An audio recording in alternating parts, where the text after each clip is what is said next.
আমাদের আজকের বিষয় রাজা দুষ্যন্ত আর শকুন্তলা।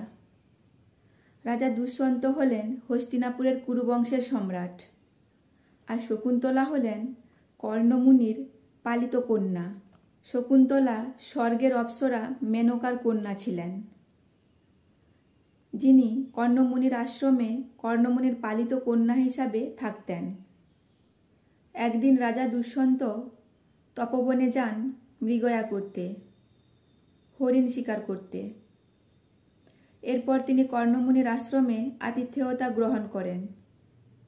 তবে কর্ণমুনি তখন আশ্রমে ছিলেন না, শকুন্তলা তখন আশ্রমে ছিলেন। রাজা দুষ্যন্ত শকুন্তলার রূপ দেখে শকুন্তলার প্রেমে পড়ে যান, আর শকুন্তলাও রাজা দুষ্যন্তকে পছন্দ করতে শুরু করেন। এভাবেই রাজা দুষ্যন্ত আর শকুন্তলার প্রেম কাহিনী শুরু হয়। দীর্ঘদিন এভাবে চলার পর রাজা দুষ্যন্ত শকুন্তলাকে বিবাহ করতে চান। তবে কর্ণমুনির অনুপস্থিতির জন্য শকুন্তলা সেই সময় রাজা দুষ্যন্তকে বিবাহ করতে রাজি হননি। এরপর গন্ধর্ব মতে দুষ্যন্ত আর শকুন্তলার বিবাহ সম্পন্ন হয়। এরপর রাজা দুষ্যন্ত হস্তিনাপুর ফিরে আসেন, আর আসার সময় শকুন্তলাকে স্মৃতি হিসাবে একটা আংটি পরিয়ে আসেন। হস্তিনাপুর ফিরে আসার পর রাজা দুষ্যন্ত রাজকার্যে এতটাই লিপ্ত হয়ে পড়েন যে তিনি শকুন্তলার কোনো খবর রাখার সময় পাননি। আর এদিকে শকুন্তলা সবসময় স্বামীর চিন্তায় মগ্ন থাকতেন। ঠিক এইভাবেই একদিন শকুন্তলা রাজা দুষ্যন্তের চিন্তায় মগ্ন ছিলেন, আর ঠিক সেই সময় ঋষি দুর্বাসা কর্ণমুনির আশ্রমে আসেন। শকুন্তলা রাজা দুষ্যন্তের চিন্তায় এতটাই মগ্ন ছিলেন যে ঋষি দুর্বাসার আগমনের বার্তা তার কানে পৌঁছায়নি।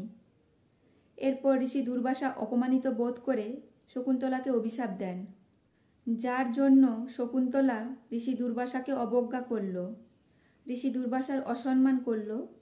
তার স্মৃতি থেকে শকুন্তলার স্মৃতি মুছে যাবে, সে শকুন্তলাকে চিনতে পারবে না।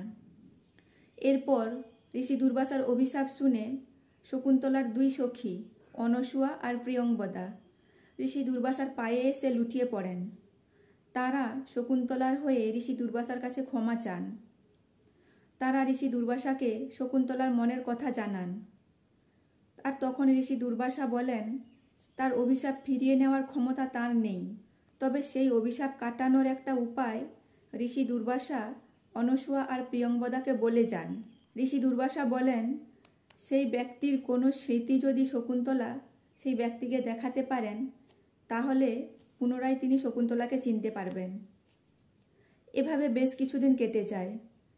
শকুন্তলা রাজা দুষ্যন্তের সন্তানকে গর্ভে ধারণ করেন। এরপর একদিন কর্ণমুনি আশ্রমে ফিরে আসেন। তিনি এসে দুষ্যন্ত আর শকুন্তলার গন্ধর্ব বিবাহের কথা জানতে পারেন, আর তিনি সেই বিবাহকে মেনেও নেন। রাজা দুষ্যন্ত শকুন্তলার কোনো খবর নিচ্ছেন না বা শকুন্তলাকে নিতেও আসছেন না। এর কারণে কর্ণমুনি নিজেই শকুন্তলাকে হস্তিনাপুরে পাঠানোর ব্যবস্থা করেন। যাওয়ার সময় শকুন্তলার দুই সখী অনসূয়া আর প্রিয়ংবদা শকুন্তলাকে বলেন তিনি যেন রাজা দুষ্যন্তের আংটিটি রাজা দুষ্যন্তকে দেখান।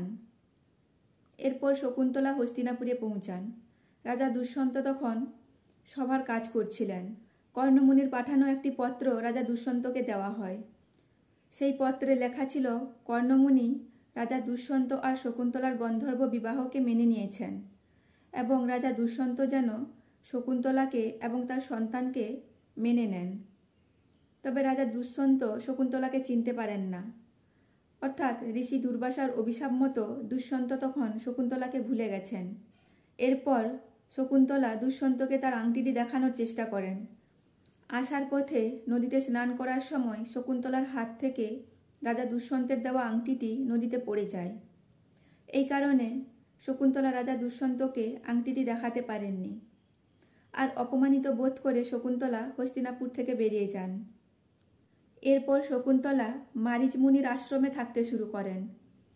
একদিন হস্তিনাপুরের রক্ষীরা চুরির দায়ে এক জেলেকে রাজসভায় হাজির করান, কারণ সেই জেলের কাছ থেকে রাজপরিবারের একটি আংটি পাওয়া গেছে।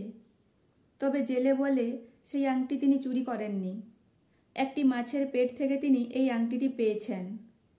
অর্থাৎ শকুন্তলা যখন নদীতে স্নান করছিলেন, আংটিটি তার হাত থেকে খুলে নদীতে পড়ে যায় এবং সেটি একটি মাছের পেটে চলে যায়। সেই আংটিটি দেখার পর রাজা দুষ্যন্তের শকুন্তলার কথা মনে পড়ে। তিনি ভীষণ কষ্ট পান। তিনি তার স্ত্রী সন্তানকে তাড়িয়ে দিয়েছেন। মৃগয়ার কারণে রাজা দুষ্যন্ত একদিন মারিচমুনির আশ্রমে যান। সেখানে দেখেন একটি শিশুপুত্র সিংহ শাবকের সঙ্গে খেলা করছে। এরপর রাজা দুষ্যন্ত সেই বালকের কাছে যান। তিনি তার হাতে একটা মাদুলি দেখতে পান। সেই মাদুলি ছিল একটি দিব্য মাদুলি, যে মাদুলিতে একমাত্র পিতামাতা ছাড়া আর কেউ হাত দিলে সেই মাদুলিটি সাপে পরিণত হবে। রাজা দুষ্যন্ত সেই মাদুলিতে হাত দিলেও সেই মাদুলি সাপে পরিণত হয়নি। এরপর শকুন্তলা সেখানে আসেন।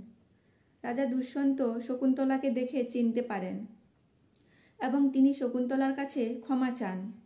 এরপর রাজা দুষ্যন্ত স্ত্রী পুত্রকে হস্তিনাপুরে নিয়ে যান।